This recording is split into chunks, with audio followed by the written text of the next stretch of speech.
살아계신 아버지 하나님, 은혜와 사랑을 감사합니다.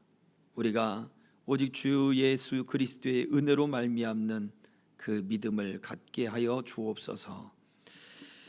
이것이 우리의 삶 속에 어떻게 역사하는지, 그 믿음을 갖고 산다는 것이 무엇인지, 또한 우리의 약함을 통하여 하나님의 강함이 나타난다는 것이 무엇인지 하나님 우리 삶 속에 체험하게 하시고 경험하게 하시고 깨닫게 하셔서 예수로 사는 그 예수로 충만한 그 믿음이 우리를 온전히 붙잡고, 내가 예수님 때문에 기뻐하고 감격하고 감사하고 예수님 때문에 모든 것을 참고 견디며 하늘의 소망을 바라볼 수 있는 그러한 믿음들이 이 자리에 앉아있는 모든 성도들에게 하나님 가득하도록 붙잡아 주시옵소서. 오늘도 영광과 예배와 찬양을 홀로 받으실 주님을 찬양하며 예수 그리스도의 이름으로 기도하옵나이다. 아멘.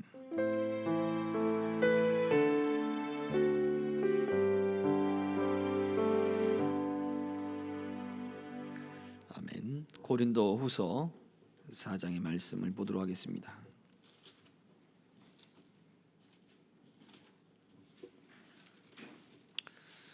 고린도후서 4장 6절과 7절의 말씀입니다. 함께 봉독하겠습니다. 시작. 어두운 데에 빛이 비치라 말씀하셨던 그 하나님께서 예수 그리스도의 얼굴에 있는 하나님의 영광을 아는 빛을 우리 마음에 비추셨느니라. 우리가 이 보배를 질그릇에 가졌으니 이는 심히 큰 능력은 하나님께 있고 우리에게 있지 아니함을 알게 하려 함이라. 아멘. 반갑습니다. 이 시간 우리 오후 예배 시간에 우리 고난을 통하여 배울 수 있는 것, 고난을 통해 우리가 경험되는 것이라고 하는 말씀의 제목을 가지고 같이 함께 은혜 나누기를 원합니다. 오늘 우리가 오전에 살펴봤던 말씀이 마태복음 5장 10절의 말씀이죠. 9절과 10절의 말씀인데, 이 9절과 10절의 말씀 바로 의를 위하여 핍박을 받은 자는 복이 있나니 천국이 저들의 것임이라 라고 하는 말씀을 가지고 이제 예수님이 산상수훈에서 이제 처음 말씀하신 팔복의 말씀이 맞춰진단 말이에요. 그런데 그 앞에 있는 화평케 하는 자, 평화를 만들어가는 사람들, 그 평화를 만들어가는 것과 우리가 고난을 당하고 핍박을 당하는 것이 서로 연결되어 있음을 살펴보았어요. 결국 이 마태복음 5장에 등장하는 이 산상수훈의 말씀은 우리가 성도가 또 하나님의 나라에서 또 그 하나님의 나라를 만들어 나가는 세상의 삶 가운데 어떠한 믿음을 가져야 되는지, 바로 그러한 삶을 이야기해주는, 성도의 삶을 이야기해주는 말씀이란 말이에요. 그 진입로에 계단이 이렇게 있는데 그 계단이 바로 산상수훈의 팔복의 말씀인 거죠. 이제 시작하는 말씀인 거예요. 그런데 천국이 그들의 것이다. 처음 말씀은 심령이 가난한 자가 복이 있다 라고 하는 말씀부터 시작을 해서 그 복의 말씀이 똑같잖아요. 심령이 가난한 자는 복이 있는데 천국이 그들의 것이고, 마지막 이 말씀은 의를 위하여 핍박을 받은 자는 복이 있는데 천국이 그들의 것이다. 말씀이 같단 말이에요. 그러니까 결국 심령이 가난한 자는 그 이제 의를 위하여 핍박을 받는 자와 같은 상황에 놓여지는 거죠. 심령이 가난하다, 단순히 마음의 겸손함이나 마음의 어떠한 수양이나 마음의 어떤 착함을 이야기하는 것이 아니란 말이에요. 실제적으로 도와줄 수 있는 사람이 아무도 없는 거예요. 내가 도움을 받을 수 있는 존재가 없어요. 사람으로부터도 도움을 받을 수 없고, 제도적으로 도움을 받을 수 없고, 또 경제적으로도 도움을 받을 수 없는 그러한 상황에 놓인 거예요. 이렇게 보지도 못하고 저렇게 보지도 못하고, 그때에 누가? 하나님이 오직 너희의 도움이 되신다. 하늘에서 너희들의 도움이 될 것이다. 이 말씀으로 시작했단 말이에요. 의를 위하여 핍박을 받는 자, 오늘 말씀했죠. 하나님께 속하기 위하여, 그리고 또 예수님께 속하기 위하여 하나님 앞에 내가 떳떳하게 설 수 있는 그러한 자세를 갖기 위하여 그렇게 삶을 살아가는 사람 누가 도와주겠냐고요. 야, 그렇게 미련한 짓 해야 되겠어? 꼭 그렇게 멍청한 짓 해야 되겠어? 야, 그렇게 바보 같은 짓을 해야 되겠어? 야, 피곤한데 너 꼭 그렇게 해야 되겠어? 라는 이야기를 들을 수밖에 없는 것이 바로 믿음을 가지고 있는 우리의 삶의 모습이란 말이에요. 그때 이러한 사람들에게 심령이 가난했던 자처럼 누가 도와주셔요? 어디에서 도움이 있어요? 하나님이 도와주시고 하나님이 너희들의 편이 되어줄 것이다 라고 약속을 해주고 있는 것입니다. 그래서 우리가 고난을 통해 경험할 수 있는 것은 어떠한 인격의 성숙이나 아니면 내 삶의 어떠한 또 다른 한 단계의 성장 이런 것도 중요하지만 가장 중요한 것은 우리의 도움이 어디서부터 온다? 하나님께로부터 온다. 이것을 온전히 경험하게 된다라는 거예요. 그래서 의를 위하여 핍박을 받은 자가 그래서 복이 있는 거예요. 하나님이 하늘에서부터 복을 주시기 때문에 그래요. 자, 우리 예수님이 왜 핍박을 받았는가 성경은 이렇게 기록해 놨거든요. 요한복음 5장 16절입니다. 같이 읽어볼게요. 시작. 그러므로 안식일에 이러한 일을 행하신다 하여 유대인들이 예수를 박해하게 된지라. 무슨 일을 했어요? 사람을 살렸고. 무슨 일을 했어요? 병자를 살렸고. 무슨 일을 했습니까? 18년 동안 꼬부라져 가지고 사단에게 매여서 꼼짝달싹 못하는 그러한 사람을 살렸단 말이에요. 무슨 일을 했어요? 아무도 도와주지 않는 사람에게 예수님이 손을 뻗어 그를 도와줬단 말이에요. 묶여있는 것에서 자유함을 주셨고, 또 앞을 보지 못하는 것에서 보게 했고, 문둥병이 깨끗하게 했고. 와, 이게 얼마나 놀라운 일이에요. 그런데 사람들은 뭐래요? 그걸 왜 안식일에 해? 이렇게 된 거예요. 다른 날도 많은데 왜 그걸 안식일에 해? 이러고 예수님이 핍박을 받기 시작한 거예요. 자, 만약 예수님이 그 일들을 안식일에 하지 않았다면 예수님이 핍박받았을까요? 아니란 말이에요. 이 말씀을 놓고 보면.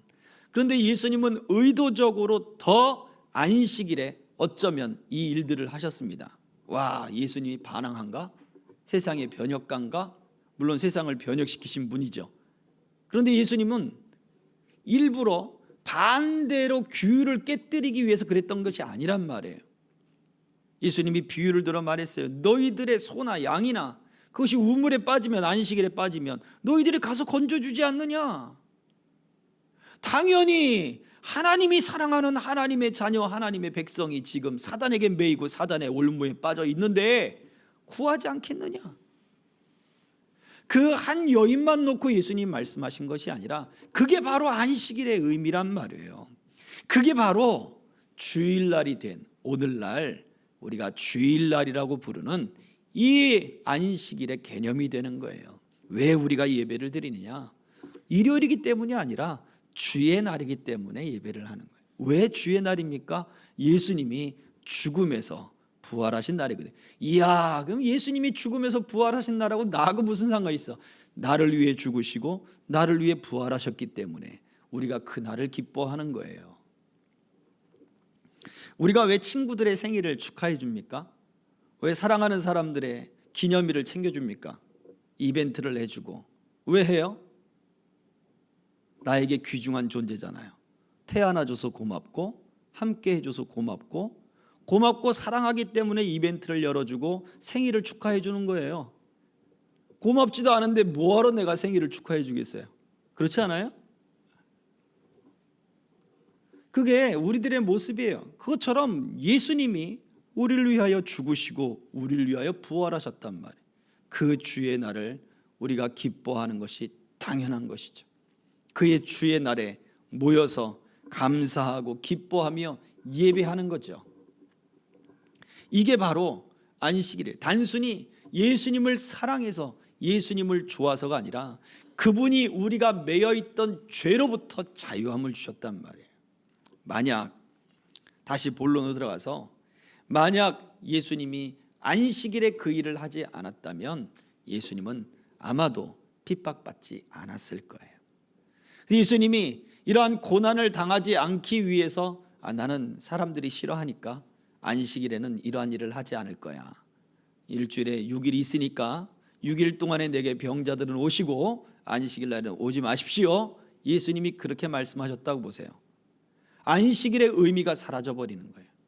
죄에서 자유함을 얻게 하신 의미가 사라지고 매이고 속박되고 그리고 그 죄의 구덩이에 빠져 있는 우리가 죄 용서함을 받는 의미가 사라져 버리는 거예요. 신앙의 가치 자체가 다 사라져 버리는 거예요. 그래서 예수님은 인자가 안식일의 주인이다. 참 안식일의 의미를 알려주시기 위해 일부러 더 안식일에 매여 있는 사람들을 더 고친 거죠. 그럼 6일 동안 예수님이 쉬셨느냐? 그 얘기는 또 아니잖아요. 안식일에도 예수님이 기적을 베풀고 사람을 구원하고 영혼을 살리고 묶인 것에서 자유함을 주고 예수님이 그렇게 하셨다는 이야기예요. 자, 또요. 바울이 박해받은 일이 있어요. 바울은 왜 박해를 받았느냐? 존경받던 바울이 왜 박해를 받았느냐? 갈라디아서 5장 11절입니다. 같이 읽어볼게요. 시작. 형제들아, 내가 지금까지 할례를 전한다면 어찌하여 지금까지 박해를 받으리요? 그리하였으면 십자가의 걸림돌이 제거되었으리니. 반대로 얘기해 봅시다. 할례를 전했다면 박해받지 않았다는 얘기예요. 예수님도 전하고 할례도 전하고. 당시에 예수를 믿는 이방인들에게는 할례에 대한 의무가 지워지지 않았어요. 율법과 규례에 대한 의무를, 이 짐을 지우지 말자. 사도들이 모여서 그 회의를 정했어요. 단순히 그들이 유대인으로서 지고 있던 이 모든 의미가 왜, 무엇 때문에? 예수님을 나타냈기 때문에, 예수님을 예표했다는 것을 알았으니까 이 율법의 외형적인 이 짐을 예수 믿는 사람들에게, 이방인들에게 지울 필요가 없다. 그래서 할례에 대해서 강조하지 않았고, 그리고 또 다른 어떤 규례에 대해서 강조하지 않습니다. 오직 우상에게 드렸던 제물을 먹지 말라, 그리고 그 동물을 핏째 먹지 말라, 이러한 이야기들만 했단 말이죠. 그런데 사람들이 그 당시에 이제 율법주의적인 믿음을 갖고 있다고 하면서 율법주의자들이 있었어요. 유대인이다, 그것을 강조하고 혈통을 강조하면서 그러한 거짓 교사들이 그 바울이 전한 세운 또 그러한 교회들을 쫓아다니면서 그렇게 이야기를 하는 사람들이 많이 있었단 말이에요. 그들에게 이야기를 하는 거예요. 바울을 막 까내리면서 바울이 할례를 전하지 않는다고, 하나님의 약속이 우리 육체 가운데 있는데 그것이 할례다고, 이 할례를 받지 않으면 하나님의 백성이 되지 못한다고, 그러니까 너희도 할례를 받으라고 막 했단 말이죠. 결국 바울이 예루살렘에서 잡힌 것도 이 유대인들, 이방인들을 데리고 성전에 들어갔다, 미움을 사는 이유도 쫓아다니면서 사람들이 바울을 잡으려고 하는 것도 다 이 할례 문제에서부터 시작됐단 말이죠. 그게 율법의 가장 중요하고 기본적인 모습이었다라는 거예요. 난지 8일 만에 유대인들은 할례를 행하죠. 그러니까 태어나면서부터 율법의 세계에 들어가는 거예요. 그러니 할례를 하지 않는다라고 하는 것은 율법의 근간을 흔들어 버리는 거죠. 그러니 사람들이 그렇게 바울을 핍박하는 거예요. 만약 바울이 할례를 해라, 예수를 믿고서도 할례를 꼭 해야 된다라고 전했다면 바울은 핍박받지 않았을 거란 얘기예요. 자, 예수님도 바울도 안식일에 전하지 않고 할례를 전했다면 핍박을 받지 않았을 것이다, 고난을 당하지 않았을 것이다. 이 이야기는 만약 우리가 예수를 믿으면서도 세상의 삶의 방식을 그대로 갖다가 살면 우리에게 어려울 게 없어요. 이 근처에 전도하면서 만나는 아저씨들은 성당을 많이들 다녀요. 물론 할머니들도 성당을 다니지만 아저씨들도 성당에 많이 다닙니다. 이유인즉슨 성당이 편하거든요. 강제하는 게 없어요. 술 먹지 말아라, 담배 피지 말아라, 그런 얘기 안 해요. 성당은 그런 얘기 안 합니다. 죄송한 얘기지만 신부들하고 같이 술 한잔 먹고 밤새 술 마시고 그런 일들도 비일비재하단 말이에요. 그러니 얼마나 재밌겠어요. 어떤 분이 그러시더라고요. 당신이 지금 목회자가 되지 않았으면, 아니 당신이 그 평신도일 때는 성도들을 그렇게 전도를 잘했는데 목회자가 되고 나서부터는 전도가 안 된대. 이유가 뭔지 아세요? 성도일 때는 술 한잔 사주고 전도했거든요. 같이 담배 피우면서 전도했거든요. 나도 예수 믿지만 야 그래도 한 잔 먹고 야 그래도 형님 따라 교회 한번 와봐야 되지 않겠냐. 그리고 전도하니까 사람들이 많이 온 거예요. 그런데 목회자가 되고 나니까 술 먹지도 못하죠. 담배도 안 피죠. 그분이 이제 변화가 된 거죠. 그러니 성도들한테 가서 한 잔 기울이고 담배 한 대 주고 그러면서 전도하지 않는단 말이에요. 성도가 안 오는 거예요. 그러니까 자기가 평신도 때는 그렇게 전도를 잘해서 교회를 부흥을 잘 시켰는데 왜 지금은 부흥이 안 되는지를 모르겠다. 웃으면서 그런 얘기를 하시는 분도 제가 그런 얘기를 들어봤습니다. 자, 어떻습니까? 만약 우리가 세상의 방식, 세상의 삶의 방식대로 우리가 교회도 다니면서 똑같이 행동한다면 우리가 뭐 고난이라고 말할 것도 없죠. 그리고 또 뭐 교회 안에서 똑같이 세상 사람들처럼 그렇게 또 탐욕과 탐심과 그리고 정욕과 이런 것들을 그대로 똑같이 행한다고 해보세요. 교회가 다를 것이 뭐가 있냐 이거죠. 예수님은 그러나 세상의 방식을 취하지 않고 예수님은 안식일에 영혼을 살렸어요. 바울은 율법의 형식을 취하지 않고 영혼에게 자유를 선포했어요. 그래서 그들의 삶에 고난이 왔습니다. 우리들에게 마찬가지죠. 우리가 신자가 된다, 성도가 된다, 믿는 자가 된다 라고 하는 것은 결국 세상의 방식과 다른 삶의 스타일이 우리에게 있다는 이야기예요. 디모데후서 3장 12절입니다. 같이 봉독하겠습니다. 시작. 무릇 그리스도 예수 안에서 경건하게 살고자 하는 자는 박해를 받으리라.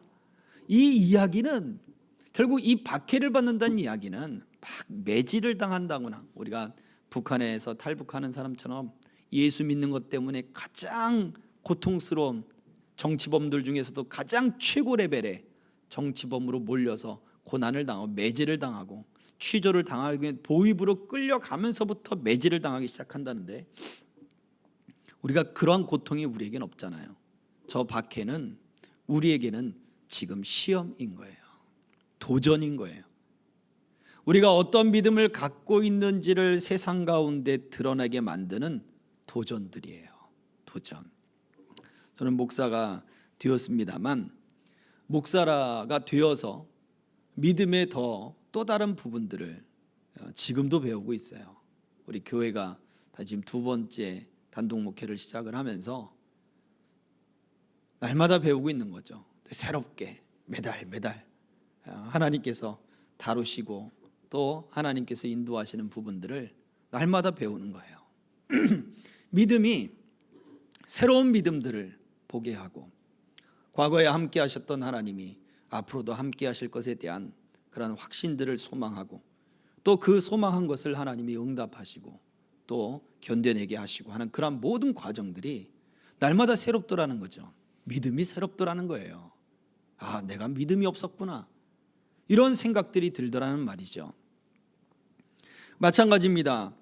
우리가 예수 안에서 경건하게 살고자 할 때 우리는 박해를 받는데 이 박해는 결국 우리를 향한 믿음의 도전들이에요.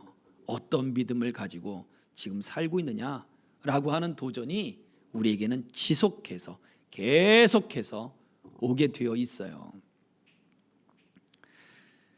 갈라디아서 6장 12절의 말씀을 봉독하겠습니다.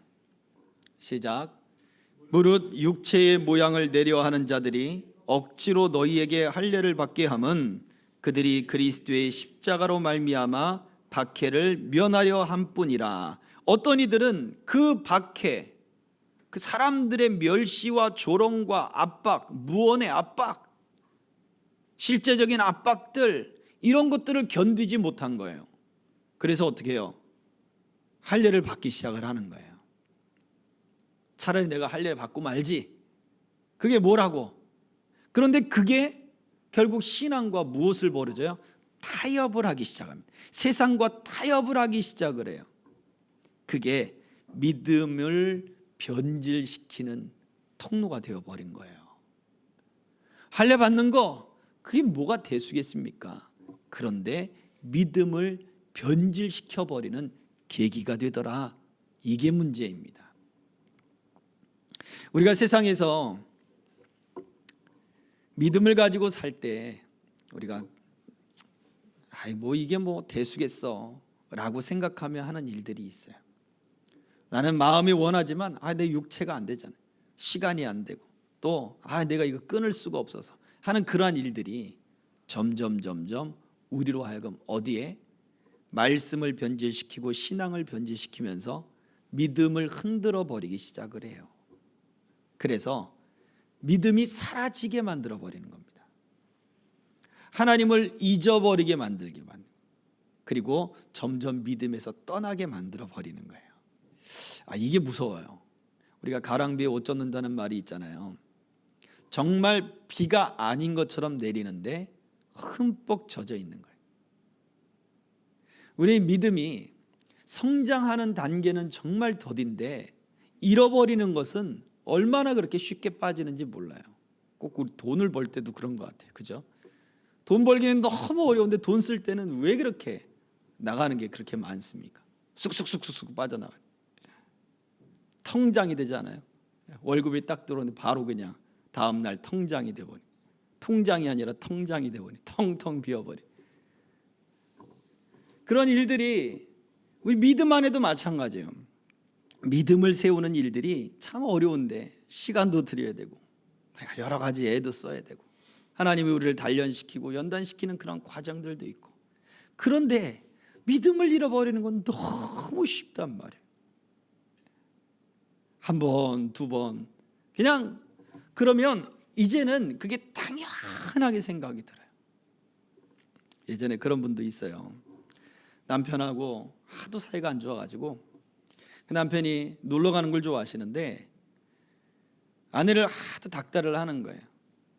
매주 주일날 교회를 간다고 안 가니까 그러면 딱 한 번만 가달라고. 그럼 내가 다시는 같이 가자는 이야기를 안 하겠다고 다짐을 하고서 그 아내분이 허락을 했습니다. 그러면 내가 딱 한 번 당신하고 갈 테니 그러면 다시는 나한테 놀러 가자는 말을 하지 말아라. 약속을 했어요. 그리고 놀러 갔다 온 거예요. 남편을 맞춰주기 위해서 갔다 왔죠. 근데 그 다음 주가 됐더니 남편이 그러는 겁니다. 너는 믿음이 있다는 아이가, 믿음이 있다는 사람이 그래 남편이 딱 한 번 놀러 가면 다시는 말하지 않겠다고 하는 말에 그래 홀가닥 넘어가느냐? 그러면서 믿음을 막 비난을 해요. 싸잡아서 비난을 해요. 그런 믿음 가지려면 갖지 말고 그냥 딴 말 말고 지난주도 당신 안 나갔으니까 이번 주도 나 따라와. 또 끌고 나가버리네요. 더 싸움이 격렬해지고 끌고 나가버리는 거예요. 한 번, 두 번 나가니 이제는 완전히 무너져 버려서 교회를 나오지 못하는 상황이 되어버린 거예요. 그런 일이 우리 주변에도 있더라는 얘기예요. 자, 여러 사람 볼 이유도 없습니다. 우리 자신에게도 한번 살펴보자고요. 믿음을 갖기 위해서 그렇게 애를 쓰는데 어느 순간 탁 무너졌을 때, 어느 순간 탁 걸렸을 때 믿음을 잃어버리기는 너무나 쉽습니다. 그래서 우리에게 있어서 이 박해라고 하는 부분이 어떤 신체적인 고난, 신체적인 매질을 당하고 경제적인 어려움을 당하고 이걸 다 떠나서 과연 그 속에 우리가 어떤 믿음을 지금 가지고 있는지를 도전하는 시험이요 도전이라는 사실을 기억해야 합니다. 고린도후서 오늘 본문의 말씀 4장 7절의 말씀을 봉독하겠습니다.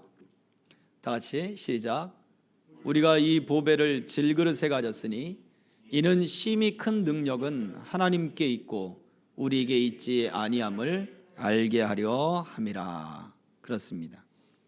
예수를 아는 것을 우리 안에 넣어주셨다고 6절에 이야기하는데, 하나님을 아는 그 생명의 빛을 우리 안에 넣어주셨는데, 우리는 과연 그 보배를 우리가 이 질그릇에 가지고 우리의 능력이, 우리의 힘이 큰 능력이 하나님께 있다, 이걸 깨닫게 하고 이걸 알게 하는 것이 바로 그 고난을 통하여 경험하고 알게 되는 것에 가장 중요한 거예요. 하나님이 출애굽하는 과정 속에 이스라엘 백성들을 인도하시면서 모세를 통하여 하신 말씀이 있어요. 하나님이 너희를 낮추심은, 하나님이 너희에게 복 주심은, 하나님이 너희를 인도함은, 하나님이 너희를 백성을 삼고 나라를 주심은 너희가 잘났기 때문도 아니고 너희가 무엇을 했기 때문도 아니다. 오직 너희를 낮춰서 하나님을 경외하고 하나님을 사랑하는지를 알고자 합니다. 다른 데 있잖아요. 하나님을 사랑하는 걸 아는 거예요. 그리고 그 하나님을 사랑하는 사람들에게 하나님이 약속의 땅을 줬단 말이죠. 여호수아와 갈렙은 그 마음이 그냥 강하고 담대해서 그냥 전쟁에 능하기 때문에 그들을 살려준 것이 아니라 하나님을 사랑했던 사람들이기 때문에 그 땅에 들어가도록 만드신 거예요. 이게 중요합니다. 하나님을 사랑했기 때문에. 근데 모세는 가나안 땅에 들어가지 못하잖아요. 모세가 얼마나 하나님의 말씀에 순종했고, 또 하나님의 말씀에 순종해서 백성들을 그렇게 고민 가운데, 그렇게 백성들이 말도 듣지 않는데 250만 300만의 사람들을 이끌고서 애굽 땅에서부터 끌고 와서 40년 동안 광야 생활을 하고, 이야, 40년 목회를 250만 300만의 성도를 목회를 한 거예요. 40년을. 상상이 안 됩니다. 숫자가 상상이 안 되는 게 아니라 그 사람들의 이런저런 이야기들을 듣는, 하루 종일 사람들의 어떤 그 이야기를 들어주고 판결을 내려주고 사람들의 중재를 해야 되는 그 일들, 물론 1000부장, 100부장, 50부장을 모세의 장인 이드로 때문에 세우기는 합니다. 그래도 인구가 얼마예요? 250만에 300만이면 이야, 그래도 어마어마한 이야기, 어마어마한 사람들과의 만남, 그들과의 대화를 통해서 얻는 스트레스, 사람들이 다 말을 잘 듣겠습니까? 앞에서는 네 그러고 듣고 뒤에 가서 또 딴짓하고, 이것 좀 어떻게 하면 좋겠습니까? 라고 질문하는 것 같죠. 답 다 내리고 와가지고 동의해 주세요라고 도장 찍으려고 와가지고 상담하고 하겠다고, 그런 사람들이 얼마나 많은데, 자기한테 맞는 이야기 해주면 감사합니다 하고 돌아가는데, 자기가 생각한 것과 반대의 이야기를 하면 기분 나빠가지고 교회 안 나온다고 그러고 나가는 분들도 있고 얼마나 많은데요. 그런데 300만의 사람들을 40년 이상 목회를 하며 그들을 이끌었던 모세, 참 그 온유함이란 이루 말할 수 없죠. 그런데 그 모세도 가나안 땅을 가지 못했단 말이에요. 이유인즉슨 마지막에 하나님의 말씀, 하나님의 명령에 순종하지 않았다는 이유 때문이에요. 근데 그 마지막의 모습이 단순히 순종하지 않았기 때문이 아니라, 모세가 어찌 보면 성질을 막 냈는데, 그 성질을 내는 것이, 하나님은 분명히 말씀을 통하여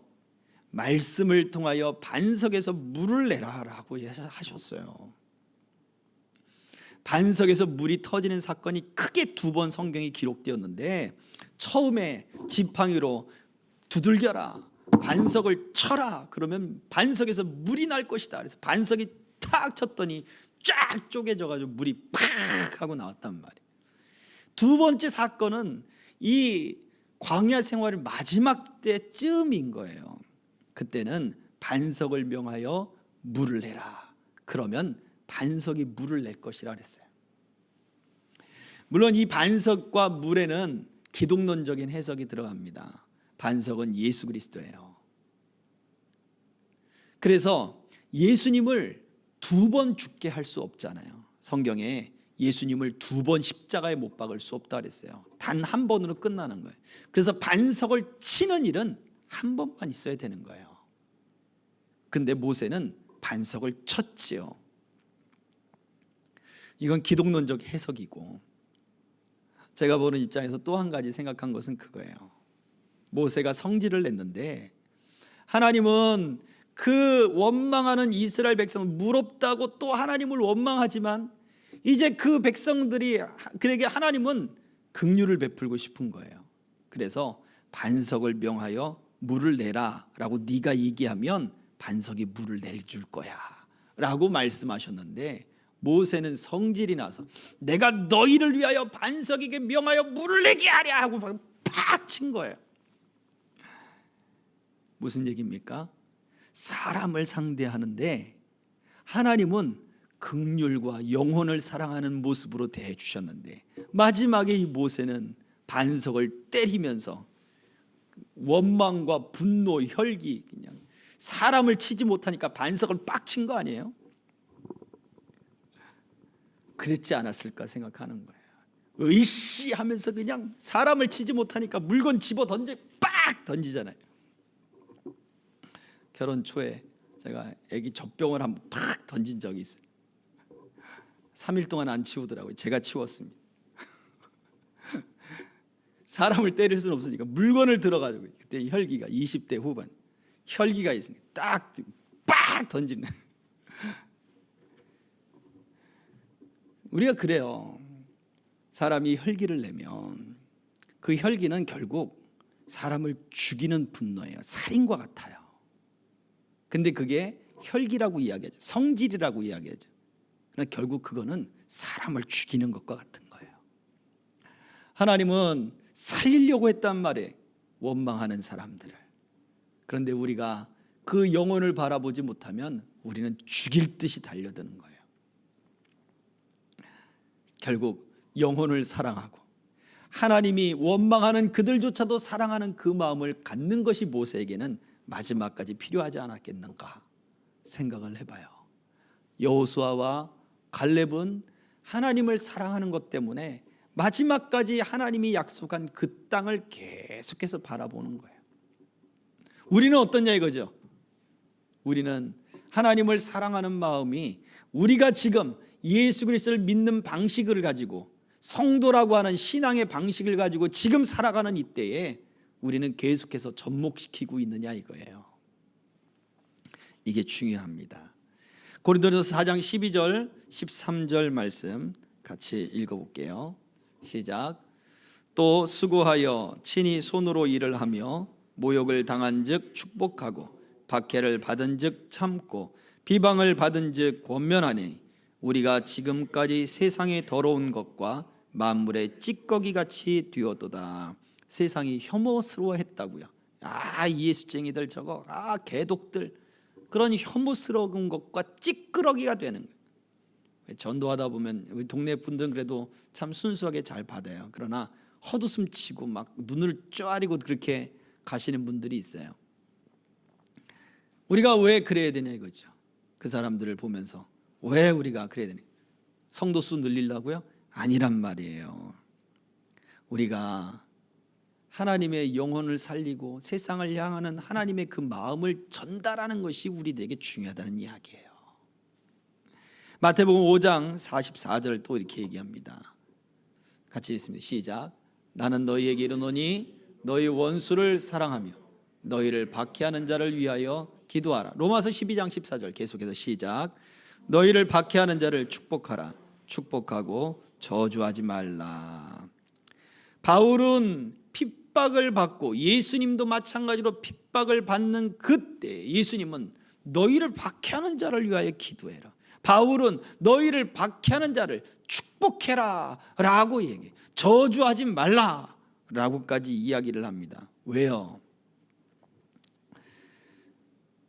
우리가 받는 그러한 고난들과 우리가 견뎌야 하는 그 일들 속에 정말 중요한 것은 바로 하나님의, 바로 나에게 복이 되신다라고 하는 것을 우리가 더 배워야 되기 때문에 그래요.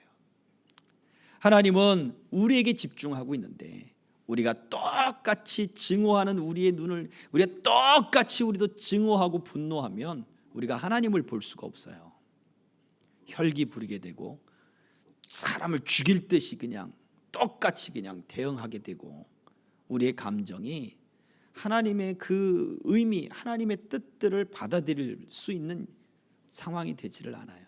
성질 한번 내보세요. 오래 가지 않아요. 특히 남자들은 더 나이가 먹어가면 먹어갈수록 굴파고 들어가는 기간이 길어지기 시작합니다. 성질 한번 내면 기도가 안 나오는 거죠. 바울 사도는 베드로 사도가 얘기했죠. 거룩한 손을 들고 기도하기를 원하노라. 손이 안 들어지는 거예요. 이유가 무엇입니까? 바로 그러한 혈기와 그러한 것들은 하나님을 생각하는 마음을 갖지 못하도록 만들어버리기 때문에 그래요. 자, 말씀을 정리하겠습니다. 우리가 박해를 받는다라고 하는 것은 실제적인 신체적이고 어떠한 위협적인 것들이 우리들에게 박해가 될 수 있겠지만 오늘의 말씀 속에서 우리가 생각해 볼 때 박해라고 하는 것은 우리들에게 있어서만큼은 내 믿음을 점검해 볼 수 있는 도전이 되는구나 라는 생각을 하셔야 됩니다. 나의 믿음을 통하여 하나님은 무엇을 나타내길 원하십니까? 하나님의 강함을 나타내길 원하시는 거예요. 그래서 우리가 멸시를 받는 그 순간에까지라도 우리는 어떤 마음을 가져야 되느냐? 오히려 축복의 말을 해주는 단계까지 나아갈 수 있어야 하는 것입니다. 그를 위하여 기도해 주어야 하는 것입니다. 사춘기 우리 학생들, 우리 자녀들 엄마한테 짜증내지 말고 엄마를 위해 기도를 해주셔야 되는 거죠. 자녀들을 위하여, 자녀들이 이해가 안 간다고 저 어떻게 저런 정신머리를 갖고 있냐고 욕할 게 아니라, 빌어먹을 자식이라고 욕할 게 아니라 그 자녀들을 위해 기도해야 된다는 얘기예요. 우리들에게 부족한 모습은 바로 그것이죠. 고난, 핍박, 도전이요 시험이란 것을 알고 하나님이 이것을 통하여 하나님의 영광 받으실 거다, 하나님이 더 강하게 나타나실 거다는 확신을 갖고 이 의를 위하여 핍박을 받은 자에게 하나님이 천국의 소망을 주신다 했으니 이 소망을 가지는 저와 여러분들의 모습이 되어야 할 것입니다. 오히려 축복해 주고 기도해 줄 수 있는 그런 믿음의 삶이 되어지기를 주의 이름으로 축복합니다. 기도하겠습니다. 이 시간에 우리 말씀을 생각하며 우리 기도하겠습니다. 여러분들은 지금 어떠한 도전과 어떠한 시험 가운데 있습니까? 그것이 지금 여러분이 겪고 있는 핍박이요 박해입니다. 나는 편안합니다. 나는 안전합니다. 우리가 그렇게 생각할 것이 아닙니다. 하나님은 지금 우리가 가지고 있는 믿음을 드러내기를 원하십니다. 그리고 우리를 통하여 믿음의 일들이 나타나기를 원하십니다. 하나님, 내게 믿음을 더하여 주셔서 나의 삶을 통해, 우리 가정을 통해, 하나님 나의 앞길을 통해, 나의 사업 경영을 통해 하나님이 크게 나타나 주시옵소서. 하나님의 뜻을 이루어 주시옵소서. 이 시간 같이 기도하겠습니다. 할렐루야. 살아계신 아버지 하나님, 은혜와 사랑을 감사합니다. 주여, 주여, 우리가 하나님 지금 견뎌야 하며 또 우리가 믿음을 따라 살아가야 하는 이 시간들이 하나님 우리에게 그 믿음의 도전이요 또한 아버지 하나님, 하나님의 뜻을 나타내는 역사가 될 줄 믿사오니 주여, 이 시간들을 통하여 우리가 온전히 배우게 하여 주옵소서. 하나님 아버지, 환경을 원망하고 사람을 원망하고 하나님 분노하고 혈기를 내는 것으로 하나님 아버지 멈추지 않게 하여 주시옵시고, 우리 하나님이 우리 약함을 통하여 나타내실 하나님의 영광과 그 강함과 그 복들을 하나님 우리가 온전히 누리게 하여 주시고, 세상의 삶의 방식이 아닌 하나님이 우리에게 베푸시는 그 삶의 방식들을 온전히 아버지를 살아가게 하여 주옵소서. 우리 안에 주신 예수 그리스도를 아는 빛을 아버지 더욱더 강하게 비춰 주시어서 믿음의 일들을 이뤄가게 하시고, 아버지 하나님, 하나님이 기뻐하시는 삶들을 걸어갈 수 있도록 역사해 주시옵소서. 주여, 우리에게 어떠한 믿음이 있는가를 살펴보게 보기를 원하시는 주님, 참 믿음이 드러날 수 있도록 주여 내 안에 믿음을 더하여 주시고 우리 가정의 믿음을 더하여 주시고 우리 삶의 그 모든 삶의 길에 믿음의 역사를 나타내 주시옵소서. 예수 그리스도의 이름으로 기도하옵나이다. 아멘.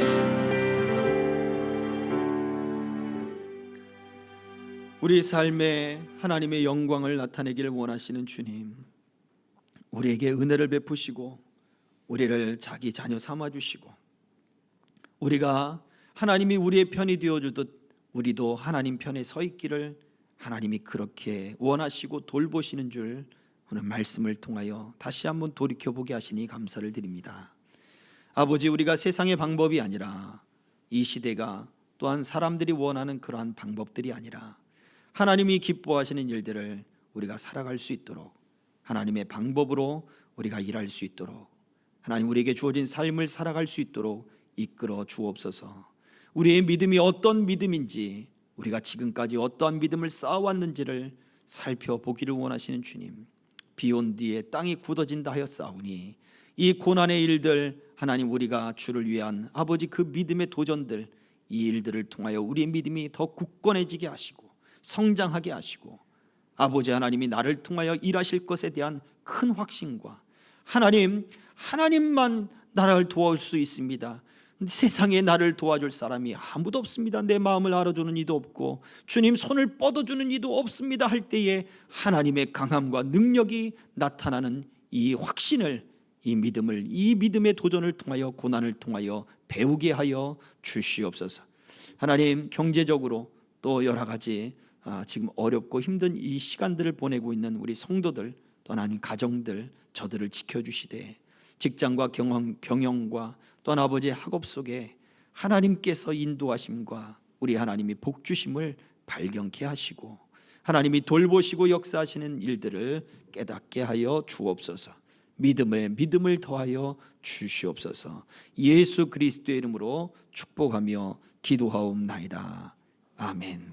지금은 믿음의 주여 우리를 온전케 하시는 예수 그리스도의 은혜와 아버지 하나님의 크신 사랑과 성령님의 감동, 감화, 교통하심이 오늘 하나님 그 고난 중에 하나님의 방법대로 하나님의 사람으로 하나님의 편에 있는 자로 서길 소망하는 남녀종들 머리머리 위에, 저들의 가정과 사업과 직장과 생업 위에, 우리 교회와 이 나라 이민족과 우리 선교사님들 위에 이제로부터 영원토록 항상 함께 있을지어다.